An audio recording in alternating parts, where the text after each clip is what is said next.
I like to be positive. I like to have hope in things regardless of how it turns out.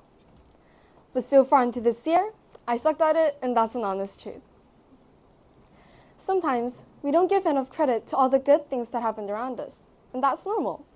We're all too interested in the bad things and how to fix them. So before we get into anything else, I want to try a positivity exercise.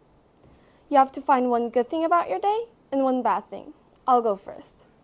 One good thing about my day is that I get to give this amazing TEDx speech to you guys. One bad thing about my day is that I'm super duper nervous. You'll notice how the bad things are easier to come up with. And that's why we should learn how to have a constant positive mindset. Some of the very common ways that lots of professors and doctors recommend are having a gratitude notebook or journal, practicing meditation, positive self-talk, or it can be as simple as being open to humor. Some may ask why being positive is important. Being positive is important because of the so many good things that come along with being positive. More research have shown that when you're positive, your self-esteem is higher, there is more higher percentage that your concentration is sharper, and longer lifespan, stress management and reducement, and this list goes on and on. Though this may be kind of boring or even a little cliche, I promise you guys that it will amaze you as much as it did to me. As our world around us evolves and technology grows and gets better, the human percentage for anxiety, depression, and much more have increased greatly. I'll tell you a story first. When I first chose this topic, I remembered a story my mom told me a few years back. It was about a young girl about my age who started a gratitude notebook. At first, it didn't pique my interest at the least. But then, my mom talked about how she had these 3 goals she wanted to achieve in her entire lifetime.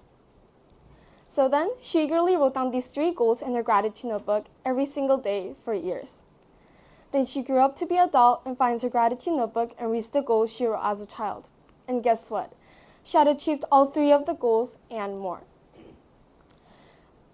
From this story, I was really inspired to try my own gratitude notebook. And though it had not lasted for a long time, I got to appreciate how this young woman kept this up every day for years. Also, a big inspiration for me to use this story in my speech today, an example of how positivity determines our future.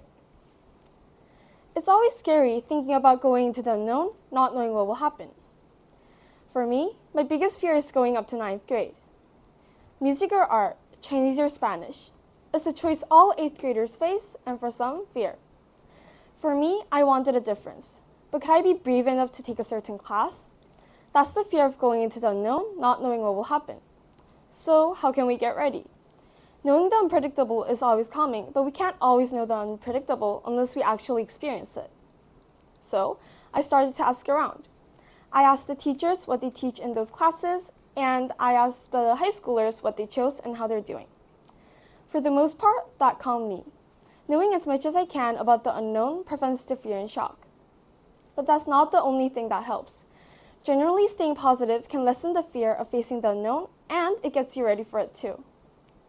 Barbara Fredrickson, who is a positive psychology researcher at the University of North Carolina, studies about this for quite a long time.